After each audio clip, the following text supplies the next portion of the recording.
สบายดีไอ้น้องเนาะผู้ที่มีใจมักปืนลม BCP เนาะมื้อนี้เขามีปืนอารมณ์เนาะถือว่า MC ตัวนี้เนาะถือว่าลูกค้าทางสยามบุรีเพิ่นสั่งเนาะแล้วเพิ่นมาให้เขาเนาะทดสอบกลุ่มให้เนาะตัวนี้เป็น MC เนาะแต่มันเป็นวาล์วนี่เป็นวาล์ว Z1000 เนาะแต่เล็กตัวนี้จะเป็นเล็กเสริมนะลูกค้าเด้อตัวนี้เป็นเล็ก24แหวนเนาะปืนตัวนี้ถือว่าถังมันจะเป็นถังทะลุก้นตัดเนาะเราเป็นเราที่เคเนาะตัวนี้เนาะส่วนเก็บเสียงเนาะเก็บเสียงนี่เป็นเก็บเสียง3 เทคนะส่วนว่ากล้องเป็นกล้อง Recovery เนาะ3-12x22เนาะถือว่าลูกค้าทางสยามบุรีบอกประกอบให้เนาะตัวนี้แล้วทดสอบกลุ่มให้ก่อนที่ฝากรถเมล์ไปให้เพิ่นเนาะอันนี้เป็นเบอร์ทางห้างเนาะท่านใดสนใจเนาะถือว่าติดต่อมาทางเบอร์นี้เนาะถือว่าเขาที่ทดสอบกลุ่มให้ลูกค้าเบิ่งเนาะ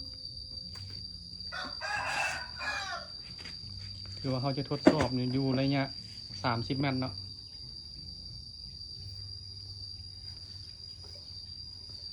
ถือว่าลูกค้าทางสยามบุรีเพิ่น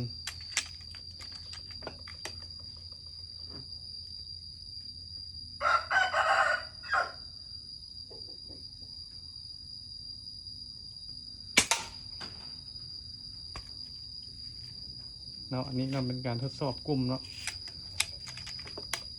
ระยะเขายิงเนาะถ้าลูกค้าท่านใดสนใจก็สั่งได้เนาะ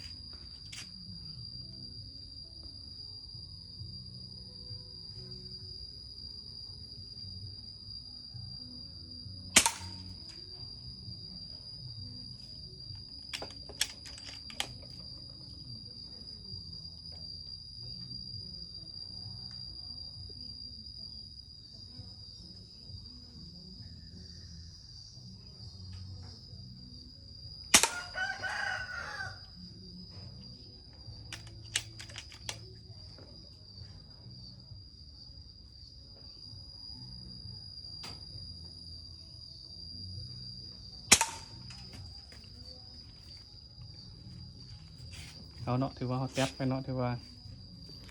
3 ลูกเนาะถือว่าโอเคเนาะถือว่าระยะ30 เมตรถือว่า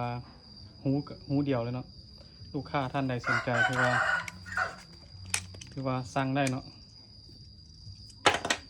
ถือว่า MC เนาะถ้าลูกค้าท่านใดต้องการเนาะติดต่อมาเนาะสอบถามทางเบอร์WhatsAppนี่เนาะตัวนี้ขอบใจเนาะลูกค้าทางสยามบุรีที่ไว้ใจห้านเฮาเนาะถือว่าห้านเขาเครื่องมีพร้อมส่งเนาะลูกค้าท่านใดสนใจถือว่าสั่งได้เนาะ MC ถ้าเป็นเล็กธรรมดาเนาะเล็ก8 แหวนโมเมนต์เล็กเสริมแม่เขาขายอยู่6,500,000 กีบเนาะราคา60ขอขอบใจ